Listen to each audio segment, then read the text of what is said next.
Audio Jungle. गोड़ लगातानी हम रामेश्वर रुद्रपुरी, खबर रुद्रपुर से। रउआ लोगन के टटका राजनीतिक, सामाजिक, सरोकार से भरपूर देश प्रदेश का हर छोटी बड़न खबर खातिर करम आपके आमने सामने, आपके वही भोजपुरी अंदाज में। तो चलिए देखिए आज का ताजा अपडेट। स्मार्टफोन पाके लइका लोगन को मन भइल हरियर। रउआ लोगन के बता दें कि उपनगर स्थित रामजी सहाय स्नातकोत्तर महाविद्यालय में उत्तर प्रदेश सरकार का महत्वाकांक्षी योजना डीजी शक्ति के अंतर्गत स्मार्टफोन का वितरण कइल गइल, जहां स्मार्टफोन पाके लइका लोगन का मन एकदम हरियरा गइल। ए दौरान प्रोफेसर ब्रजेश कुमार पांडे जी लइका लोगन के संबोधित कर तो कहनी कि एकर सदुपयोग करी, दुरुपयोग से बची।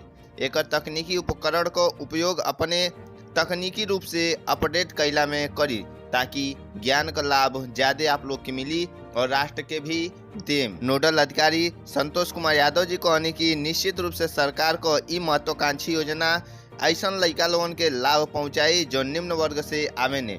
मीडिया प्रभारी डॉक्टर शरद वर्मा जी कहनी कि आज का युग तकनीकी का युग बा, सगरी लइका लोग आज हाईटेक होखला का जरूरत बा। कोरोना काल में एकर फायदा रउआ लोग देखले बानी। ये अवसर पर doctor Ashutosh Singh ji, doctor Vimlesh Kumar ji, doctor Anand Mohan ji सहित विद्यालय के कर्मचारी और छात्र छात्राएं उपस्थित रहनी। Audio Jungle.